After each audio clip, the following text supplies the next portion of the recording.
Alright, welcome back everybody, and today we're going to be doing a bit of an improvised integral video right here.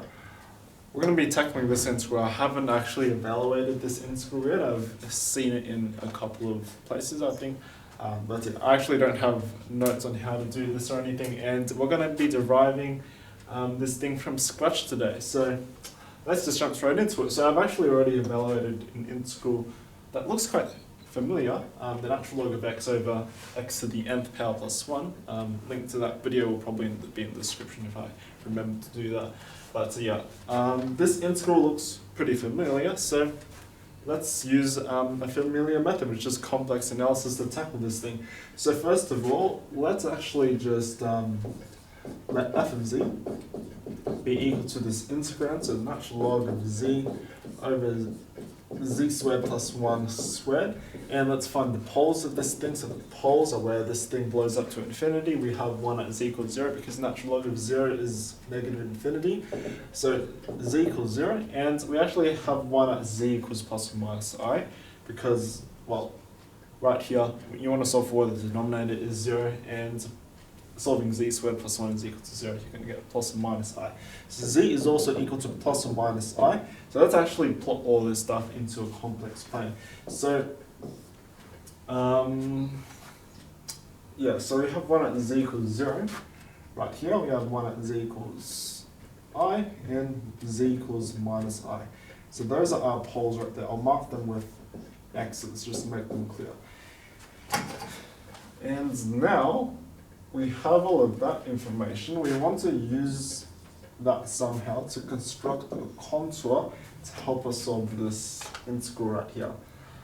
Let's actually just call the integral I, because I always forget to do that. So I is equal to that integral, and it's going from 0 to infinity. So what I was actually thinking of doing is starting a distance epsilon away from here, just like with the usual case when you have a pole at 0, you want to start at some distance epsilon away in order to avoid that pole. Then we're going to go to some radius big R right here where R is strictly greater than 1. So that's, yeah, if we take the limit as our epsilon approaches 0 and R approaches infinity, this interval right here will actually turn into the interval from 0 to infinity. And now ideally we want to enclose one of these poles so we can actually use a contour that we've seen before. If you've watched my integral of sine x over x using complex analysis video, I actually use that cool little Pokemon ball kind of contour thing, where it kind of goes like around the origin like that, and it also goes up and around up here. So yeah, let's actually try using that, see if it works out, because yeah, we're enclosing this pole right here and we can use residue theorem for that. So let's go around. So let's call this path gamma. Let's call this path in here little gamma. Let's call this whole entire contour C. So now we have the integral, contour integral over C of f of z dz. So f of z is this thing right here, remember? And we can actually decompose that into each of its parts. So the integral from epsilon to r plus the integral over gamma. Then we're going to go from minus r to minus epsilon. So minus r to minus epsilon, like so. So plus integral from minus r to minus epsilon, plus the integral over gamma, little gamma in there. So yeah, that should be fine. So yeah, this integral right here is the one we're interested in, integral from epsilon to r, because if we take these limits right there, then we actually get back to our original I. So yeah, let's actually start tackling these integrals one by one. I have a feeling, yeah, this integral over big gamma should definitely go to 0 because of this denominator right here. If you let x approach infinity, then it's going to overtake this natural log right here, which goes a lot more slowly. And this integral over little gamma right here, we'll actually have to see about that, because in my integral video of the integral of natural log of x over x to the n plus 1, we actually integrated over this little section of radius epsilon right here, and that went to 0. So I'm really hoping that little thing right there goes to 0 as well. So we'll find out in due time. So let's take a look at the contour integral over C. Contour integral over C Using residue theorem, that's 2 pi I. Sum of residues, there's only one residue because there's one pole, so find the residue at z equals I of f of z dz. Not f of z dz, just f of z. I was thinking about integrals. So let's use the limit definition of this thing. So we have 2 pi I times the 1 second. I'm pretty sure that's a pole of order 2. Yeah, because if you factor this thing out right here into its linear factors, you actually get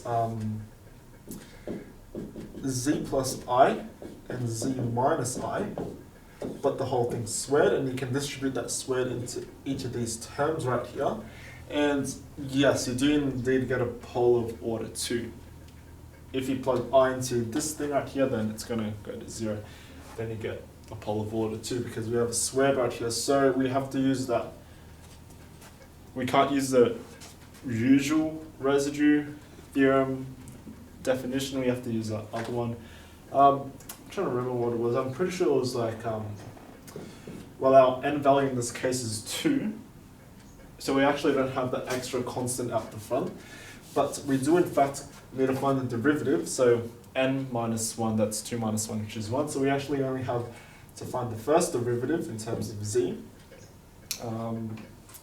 Was it the limit that came first? Yes, it was the limit that came first. We have to take the limit as z approaches I of the derivative of this factor right here squared, so z minus I squared, times our function, natural log of z, over z plus 1, but the whole thing squared. And this thing right here, remember, we can express it like this. So if you cancel some factors out, we actually get 2 pi I times the limit as z approaches I of the derivative of that thing. So the derivative, not with respect to x, with respect to z, of this is z plus 1 squared thing right here. That's exactly this thing up here. And notice that this factor right here actually cancels out with this thing, leaving us with just z plus I all squared. So we have natural log of z over z plus I all squared. That should be fine, I think, yes. Alright, and now you have to differentiate this thing, which is not going to be fun. So let's see if we can differentiate this thing or not. Let's actually go down one line because I have a feeling this is going to get a bit messy because we have to use a quotient rule and we're going to get a fourth power on the bottom, which is definitely not nice. But yeah, let's just carry on. So z approaches I on the limit, and then we have, so vu dash, that's z plus I squared. Derivative of natural log is 1 over z, and then minus, so vu dash minus uv dash. So this is our u. Our v is exactly, well, we just bring the 2 down, and then we have the z plus I like so. Chain rule, well, derivative of the inside is 1, so you don't have to worry about that. And we're dividing all of this through by z plus I to the 4th power, because squaring a squared thing, well, you multiply 2 and 2 gives you 4.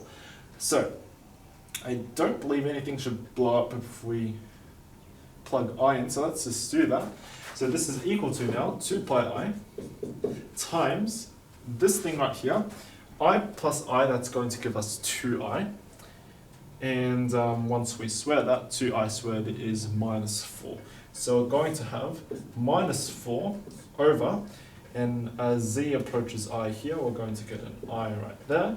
And we can multiply the top and bottom by I. I times I is negative 1, which will cancel up nicely with the negative in front. So we get 4I on this first thing right here. So 4I minus 2. Natural log of I is exactly, let me think, I is like exactly e to the I pi and 2, so natural log that, base e, and all that cancel out, leaving us with I times pi over 2. I believe that's right, so I times pi over 2, and then I plus I right here, that is 2I, so we have another 2I, so times 2I, these i's will actually cancel out with this negative right here, so plus. What happens on the denominator? I plus I is 2i raised to the fourth power is 16. And I to the power of 4 is 1, so 16 like so. Hope I'm doing everything right. So this is equal to, let's clean things up a little bit right here. 2 times 2 is 4, divided by 2 is what? 2. Let's get rid of this. So this is actually only 2 pi right here. We can divide everything through by 2. So this is an 8 now. This is a 2. And this is a 1 pi. So 2i plus pi. And then 2 and 8 can cancel out because, yeah. So we have 4 right here. And we get rid of this 2, which is nice. And then, let's see, what else do we have? Well, charge is falling down. And let's see, pi times 2 is 2 pi. Times I is minus, so we actually got minus, that's a bit weird, minus 2 pi times I over 4, but we can cancel that with this 2 right here, so minus pi I over 2. Actually, there shouldn't be an I here, so we're actually going to get pi over 2 plus pi squared, I times pi squared, over 4. This is one strange answer. So apparently this is the residue at z equals I on our function. It's quite weird. Hopefully I did everything right though, but seems right to me. So let's move on. Alright, so now we can get rid of all this stuff, and yes, our contour integral that evaluates to this weird result of minus pi over 2 plus I times pi over 4, but squared. Okay, now we can go on to the next integral. So, the integral from epsilon to r actually goes to I because, well, we're integrating from 0 to infinity under those limits. So this is actually equal to I. And then we have plus integral over gamma, let's just assume that goes to 0, because I'm pretty sure it should go to 0, plus the integral from minus r to minus epsilon. This one's going to be interesting, because we're integrating on the negative real axis. One thing I forgot to mention is that we should probably change the argument to, say, like minus pi over 2 to 3 pi over 2, but it really doesn't matter, I think. So yeah, integral from minus epsilon to, no, minus r to minus epsilon. Integral from minus r to minus epsilon of f of z dz, that's the natural log of z, over z squared plus 1, but squared dz. Let's, what can we do? Let's introduce a substitution. I think that's the right way to go. So if we let tau be equal to minus z, because we have minus r minus epsilon, we kind of want to switch those around. So d tau is equal to minus dz. So dz is equal to minus d tau. Very, very simple stuff. So now we have the integral. R will turn into, well, minus r will turn into r. Minus epsilon turns into epsilon. And since we have this negative in the differential right here, let's actually distribute that into the integral itself to get, well, to flip the whole thing to get epsilon to r like so. And then we have the natural log of minus z. We can interpret that as natural log of minus 1 times the natural log, or plus the natural log of z. So natural log of minus 1 plus the natural log of z using this basic natural log properties. And then z squared, well, if you negate the argument, then, well, z squared is an even function, so it really doesn't matter, it stays the same pretty much. So you have tau squared plus 1 squared, and then, yeah, d tau, like so. Yes. I'm already seeing what's going to happen right here. We're going to end up with another integral we have to evaluate. So if you take the limit as epsilon goes to 0, this is going to go to 0. R approaches infinity, well, it's going to go to infinity, of course. And natural log of minus 1, that's actually I times pi. I did a video on that a long time ago, probably like over a year ago now. So we're actually going to get, yeah, the integral from 0 to infinity. We're just going to split that fraction up, so we're going to get I times pi over tau squared plus 1 squared d tau. And then this thing right here, this section right here, this should be a tau, sorry. So the natural log of tau, that's actually going to give us back our I. So this is plus I, like so. Now I have to figure out what this integral is. I was not prepared for this. Is there a way to do this without complex analysis, I wonder? Probably not. Partial fractions, not really. That wouldn't work with partial fractions anyways. Trig sub. Maybe we could try some trig sub. Let's throw some trig substitution into here actually. That could spice things up a little bit. So yeah, this integral we know, let's just put this onto our main thing right here. So this integral evaluates to, well, I. So let's, just put I, then plus I times pi, integral from 0 to infinity of 1 over, let's just change the variables to, I don't know, x for example. So x squared plus 1 squared dx. Okay, so that's what we have so far. Let's get rid of all of this stuff right here. So now what we actually want to find is the integral from 0 to infinity of 1 over x squared plus 1, but the whole thing squared. I was not prepared for this at all actually. I thought it was this straightforward complex analysis stuff, but no. We have to deal with this integral now. So this is going to be interesting. Let's do some trig sub. So usually the way, well, notice that this looks like the integral from 0 to infinity of x squared plus 1. Usually you would use the tangent substitution for that. I'm just thinking, is there a Laplace transform method we could use? I don't think so. Let's not try it. I don't want to do Laplace transforms. So we're going to let x be equal to tan of theta, because notice if we plug tan of theta into this x right here, tan squared plus 1 is sec squared, so you can actually get some nice simplifications there. So dx is equal to sec squared theta actually, d theta. Alright, let's plug everything into this integral. So now I have the integral. What will our bounds be? Well, x, if x is equal to 0, if we take arctangent on both sides, then we should start at 0. If we plug infinity into this x right here, well, the only way for tangent to be infinity in its restricted domain if it's pi over 2. So yeah, then we have 1 over x squared plus 1, well that's tangent squared plus 1, which is sec squared. We have secant squared of theta, and this thing is actually all squared. Dx becomes sec squared theta, so sec squared theta d theta. So, alright. And now, yeah, this is sec to the 4th power, this is sec squared, so we can actually cancel some stuff out there nicely.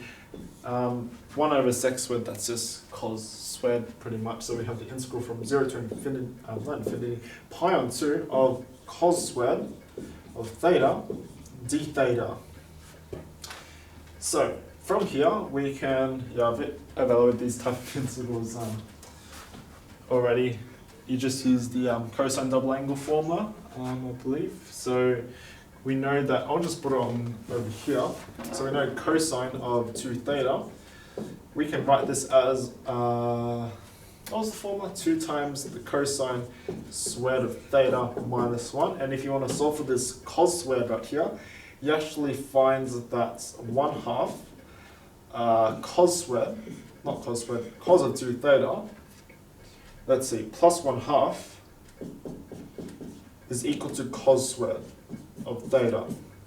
So let's plug that in. So now we have the integral from 0 to pi over 2 of 1/2 cos of 2 theta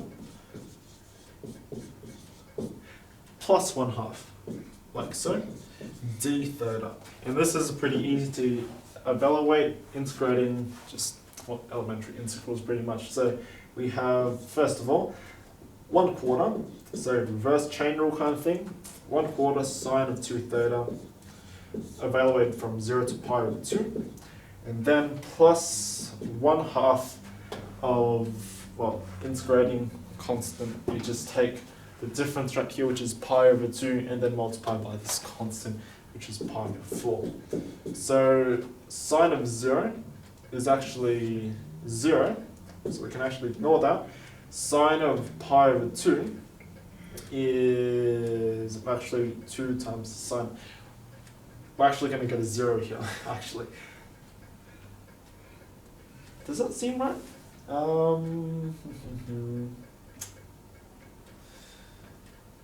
I'm a bit curious now because I don't know if that should be right. Let's see.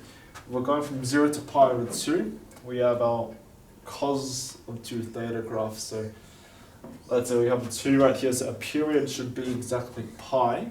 So this is pi. This is pi over 2. A period should land us back here. Yes, that does make sense because, yeah, these areas here are equal, so it does make sense for this to go to 0. So we've done all our algebra, right, which is quite nice, so we end up with this nice answer of pi over 4. And that is our answer to this integral right here. So yeah, let's plug everything in.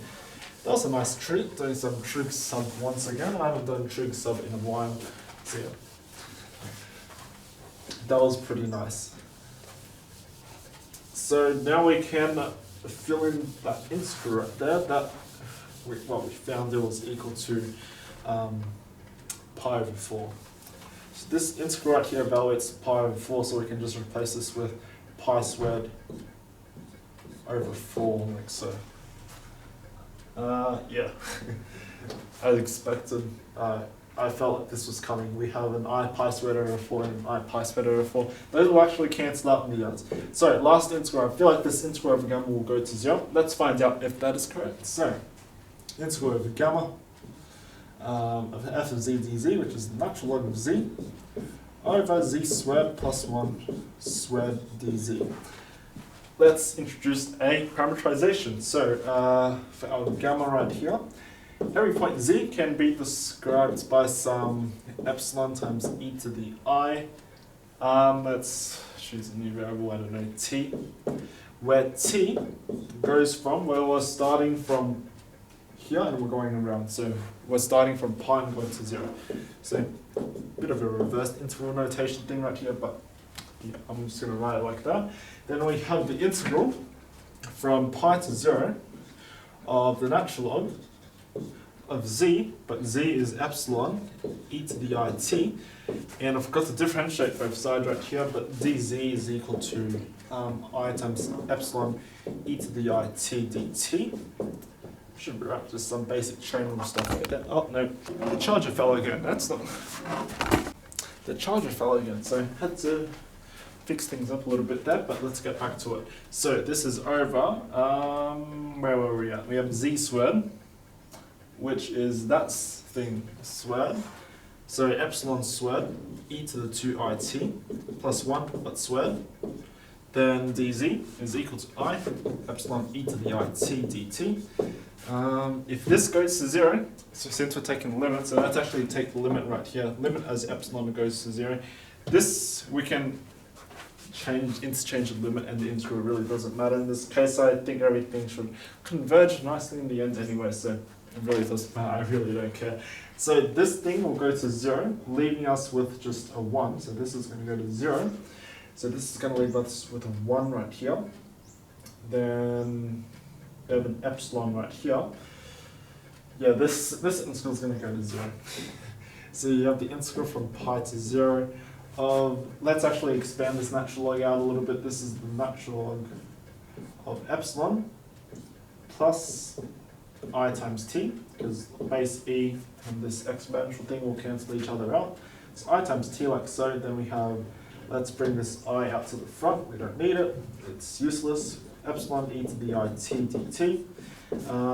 So yeah, if we expand up this bracket right here, you're going to get this integral right here. If you take the limit as epsilon goes to 0, then that integral is going to go to 0 anyway, so it really doesn't matter. Main thing we want to focus on is we want to show that natural log of epsilon times epsilon in the limit as epsilon goes to 0 actually goes to 0.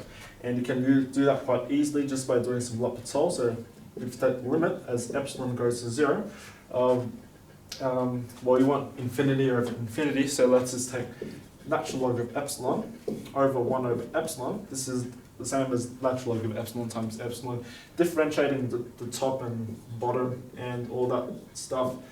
Limit as epsilon goes to 0 of 1 over epsilon over minus 1 over epsilon squared. And if you simplify this, you just get the limit as epsilon goes to 0 of epsilon, which is equal to 0. So this integral, you can show that way it goes to 0. That was a pretty quick way to do it. But yeah, I thought this integral would go to 0 in the end anyway, so let's clean things up. And yeah, let's put all our results in, I guess. So this integral goes to 0, and what did we find in the end? We found that minus pi over 2. This thing right here will actually cancel out with this thing on this side. These zeros do absolutely nothing. That's equal to 2 times I right here. And we wanted our I, so I is equal to minus pi over 4. And that is our final result for today's video. Hope you guys enjoyed it. I hope this is correct. If it is, then I'm posting this video. If it's not, I'll probably still post this video. But yeah, hopefully this answer is correct. So yeah, thank you guys for watching. I hope you guys enjoyed, and until the next video, have a wonderful day. I'll see everyone next time. See ya.